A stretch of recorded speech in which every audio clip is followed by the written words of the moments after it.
qualité que la présentation de cette émission de Radio-Québec Bas-Saint-Laurent a été rendue possible.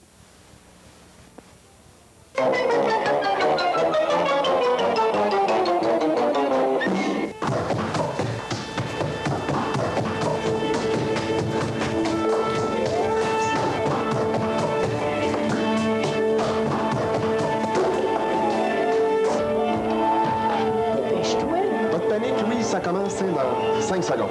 Écoute, là.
Hey, je suis vraiment content que vous ayez accepté de m'accompagner. Je savais vraiment pas par quel bout commencer.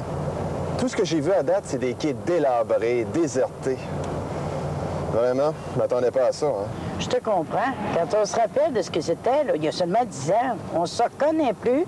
Moi, je me souviens du quai chez nous. C'était le point de ralliement de tous les enfants du village. Puis pas seulement les enfants. Tout le monde allait au quai pour se promener, pour voir les bateaux accostés. Vraiment, ce que j'ai vu cette semaine, ça m'a donné un choc.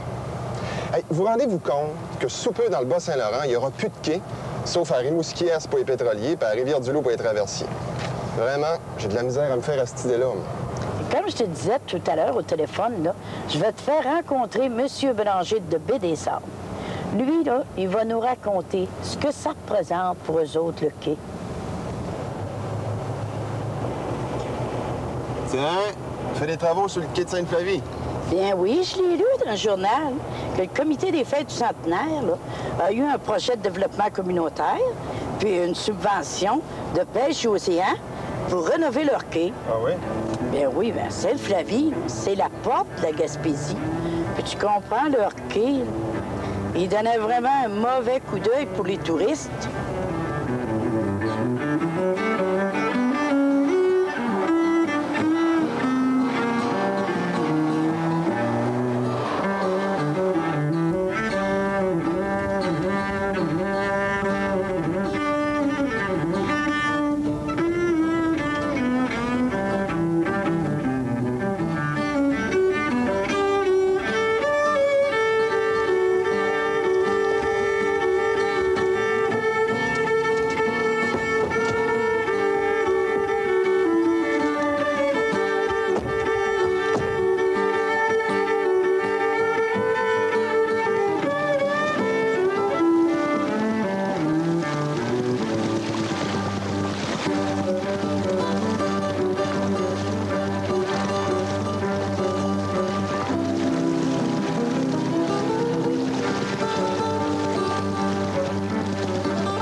Bonjour, Mme Paulette. Bonjour, M. Bélanger, merci. Je vous présente Jean, mon compagnon. Bonjour, monsieur. Bien. Soyez-vous, Mme Paulette? Merci. Moi, Jean. Vous nous attendiez? Ben oui, je vous attendais. C'est pourquoi j'ai sorti mes mémoires pour me rafraîchir la mémoire. Oui. Alors, c'était quoi, ça, l'histoire du quai? Vous aviez fondé un comité pour... Oui, c'était à la demande du conseil municipal. C'était au début de septembre 1971. Notre quai, qui était comme on appelait le monument, un monument paroissial, s'en allait à débandage. C'est peut-être un grand mot, mais tout de même. Et puis, le conseil municipal, voyant la situation, a décidé d'organiser un comité. Alors, dans une assemblée spéciale, les organismes ont été convoqués, et puis les citoyens, et puis de là, le comité s'est fondé. Le conseil municipal a préparé une résolution demandant aux paroisses environnantes de nous appuyer, d'appuyer le conseil et puis le comité du quai. Alors, on avait, je pense qu'il y a 22 paroisses qui ont répondu. D'ailleurs, tous les paroisses qui faisaient affaire dans le chargement du bois, qui vendaient de la pulpe. Alors, tous ces paroisses-là, tous les paroisses ont répondu, autrement dit, appuyant le conseil et le comité du quai BDSA. Est-ce que ça sauvait de l'argent, ça, aux producteurs de bois? Ben oui, c'est là. Parce qu'il y avait une différence, d'après ce que je me souviens, là, il faudrait que je rouvrirais, il y avait une différence sous chargement du bois de Bénessor à Matane, aux alentours de 2 piastres la corde, qui restait aux producteurs.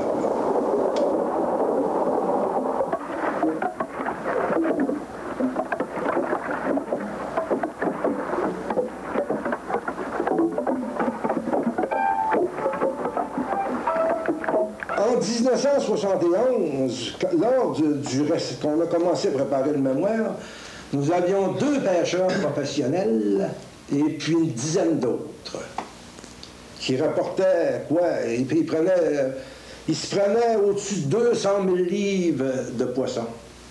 Morue, harengs, flétans, bigourneaux, etc. Alors, c'était 2, 3 par bateau, ça, hein? Oui, 10 fois. Alors, ça faisait vivre plusieurs familles pour un certain temps, mais les 2 professionnels, c'était, dans le temps, Gérard Landry, oui, le premier, et puis Albert Barnier. Et puis, Gérard devait avoir, lui, 6 ou 7 personnes oui, à sa charge qu'il employait.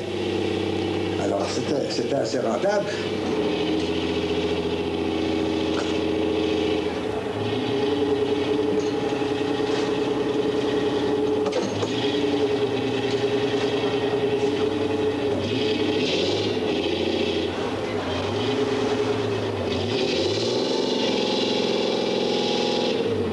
J'étais à Rimouski-Est depuis 1973. Avant ça, je pêchais à Baie-des-Saules, mais depuis ce temps-là, le quai est plus praticable. Ça devait faire aux alentours de 32-33 ans que je pêchais à Baie-des-Saules. Là, ça nous oblige à voyager à Rimouski-Est. J'ai gardé mon point de vente, un marché de poissons à Baie-des-Saules, que je opère depuis une bonne escousse. Ça m'a mis dans l'obligation d'avoir un camion réfrigéré pour les températures chaudes l'été. Ça fait des gros déboursés. Puis rendu à l'automne ou au printemps de bonne heure, on peut faire le transport avec un petit camion. Mais cette année, on est chanceux, on vend notre poisson, presque tous nos poissons sur le quai Rimouski. Ça fait que ça nous sauve pas mal d'argent en frais d'essence et tout ça. Avant ça, on était obligé de descendre tout notre poisson matin. Ça fait que ça obligeait encore bien plus de dépenses. Il y a eu bien des démarches faites pour la question du quai de Baie-des-Saules. On a été bien encouragés par les paroisses environnantes. Puis, tout le monde a participé des alentours. Ça n'a pas donné grand résultat. Mais on espère toujours qu'un jour qu'on reviendra à accoster, comme on va dire, en bon français, au quai de Baie-des-Saules.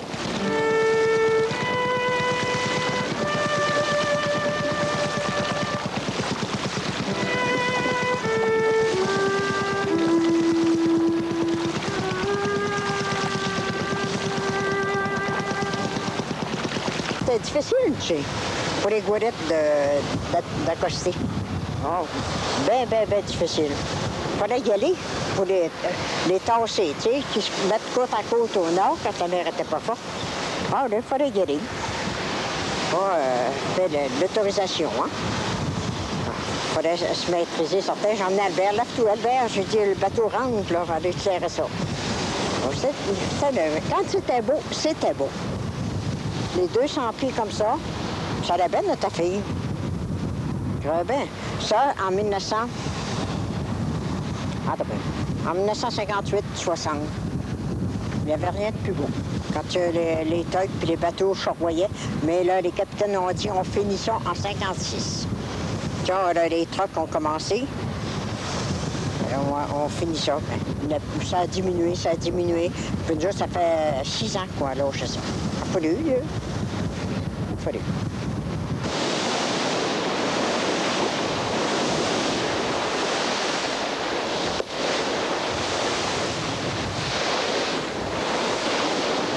Gardien de quai. Ouais. Puis j'ai fait ça 25 ans de temps. 25 ans. Et là, ben, le quai, regardez comment il est, là. Il s'en va à ruine. Puis il a parlé de le démolir.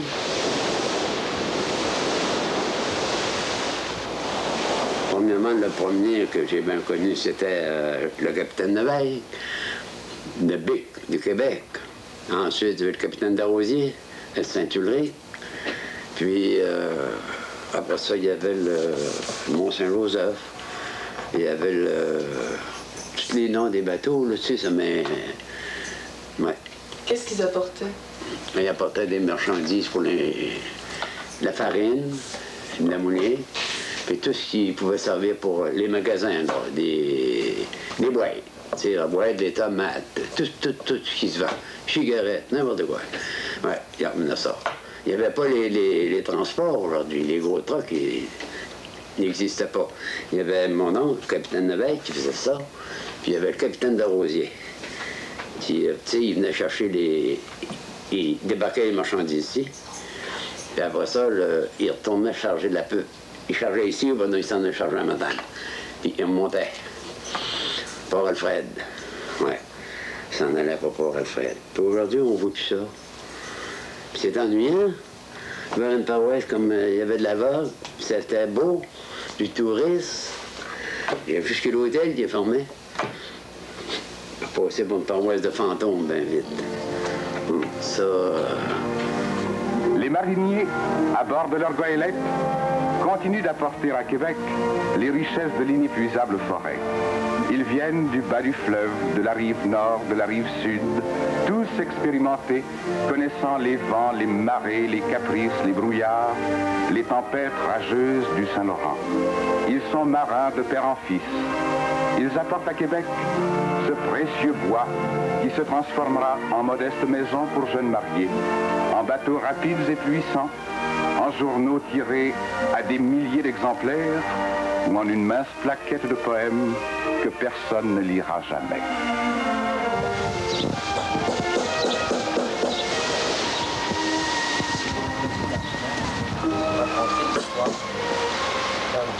Je me demande comment ça se fait qu'ils veulent ôter ça. À cause qu'il y était bien plus, il y était bien pas plus de bateaux qui vont là, dans ces routes-là. Je ne sais pas. C'est un affaire qui est pour les pêcheurs, qui font ça pour le tourisme. Avant ça, il y avait, nous autres, dans notre temps, là, tant que j'ai navigué, moi, là, il y a une secours qu'on était 178 voilettes. Ça fait qu'il y en allait avec des sables, il y en allait à Sainte-Flavie, il y en allait à Matane, il y en allait à Saint-Ulrich, il y en allait à toutes les tasses qui avaient des quais, et toutes les voilettes servaient de stéquelles. Là, aujourd'hui, c'est une raison à cause que les voilettes sont disparues qui veulent défaire les quais, mais c'est toujours autre mode pour tout le monde, les quais. Moi, je sais même pour les quais, là, comme le nôtre, c'est ça, moi, je l'ai fait.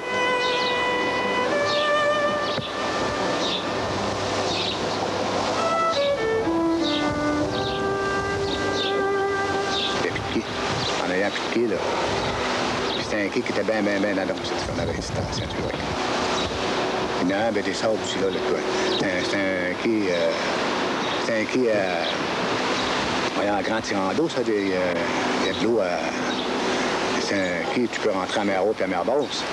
Puis là, je ne sais pas, là, je pense qu'ils ont parlé, je pense qu'ils voulaient le faire disparaître, du tout.